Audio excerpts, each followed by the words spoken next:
एक होटल में एक ऑफिसर अचानक एक कपल से टकरा गया। टक्कर इतनी जोर की थी कि उस कपल का बैग नीचे गिर गया और खुल गया।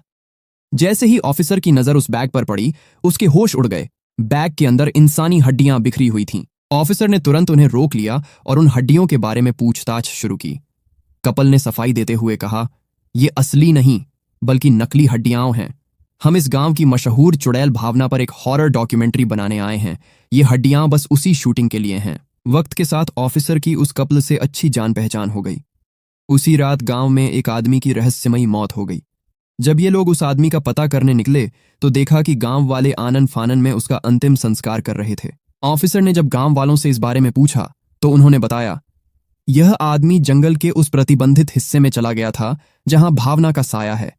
उसने इसकी लाश को काटकर नदी किनारे फेंक दिया था। ऑफिसर को पता चला कि पिछले 1 साल से लोग इसी तरह गायब हो रहे हैं और उनकी कटी हुई लाशें नदी किनारे मिलती हैं। यह सुनकर ऑफिसर गांव वालों पर बहुत गुस्सा हुआ और बोला, तुम लोगों को कम से कम पुलिस रिपोर्ट दर्ज करवानी चाहिए थी और पुलिस का इंतजार करना चाहिए था ताकि पता चल सके कि असलियत क्या है। लेकिन गांव वाले उल्टा गुस्से में बोले, तुम शहर के लोग हमें मत सिखाओ, तुम्हें भूत प्रेत पर यकीन नहीं है।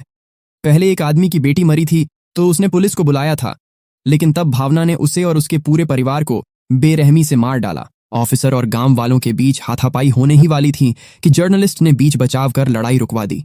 इसके बाद ये लोग सच्चाई जानने के लिए सरपंच का इंटरव्यू लेने पहुंचे।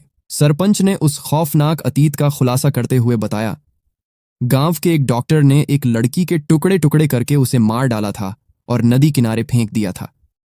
उस लड़की की आत्मा को कभी चैन नहीं मिला। उसने सबसे पहले उस डॉक्टर की बेटी को मारा, फिर उसका पूरा परिवार खत्म कर दिया। इसके बाद भी उसकी प्यास नहीं बुझी। अब वो उन लोगों को मारती है जो गलती से भी उस नदी वाले हिस्से में चले जाते हैं।